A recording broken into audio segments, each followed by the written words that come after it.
We want the dogs to be very aggressive towards the bear. They need to communicate to it that, we're coming to get you and you better get moving.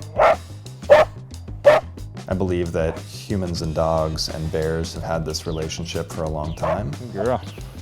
The Karelian Bear Dog got its name because select lines of these dogs were able to hunt brown bear.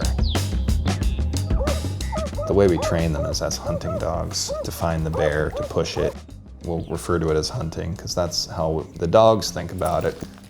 Work that I do with Wind River Bear Institute is both for public safety but also wildlife conservation. Our motto is teach your wildlife well. Teach them to respect human space, and respect their space as well.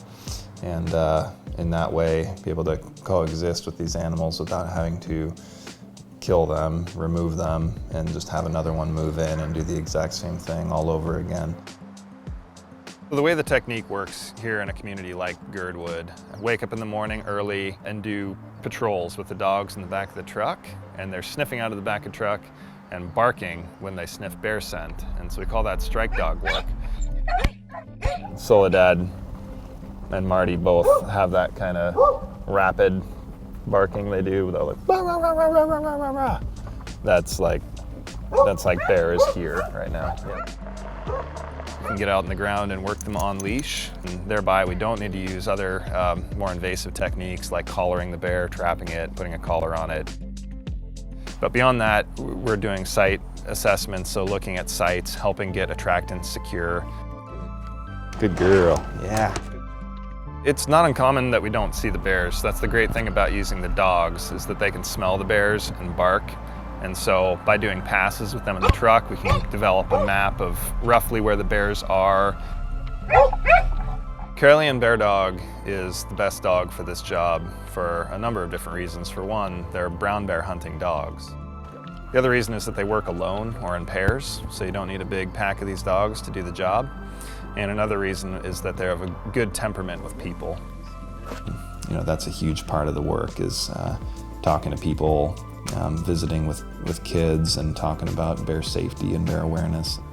Oh, so it's not only deterrence, but actually locating bears.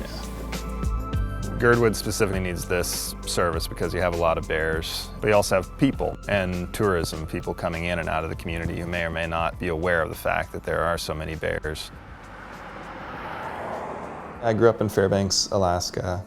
My folks had sled dogs, so I grew up with working dogs. From a very young age, I understood about this relationship that humans, dogs, and bears have because of a photograph that my grandpa, Nils Pedersen, had of one of his Greenland dogs, Bamse, who was dancing with a bear, is what he told me. So Soledad, my 10-year-old female, is the dog that I've worked with for my career. She's a very serious dog. She is a matriarch. She's the lead dog for our programs these days. Life on the road.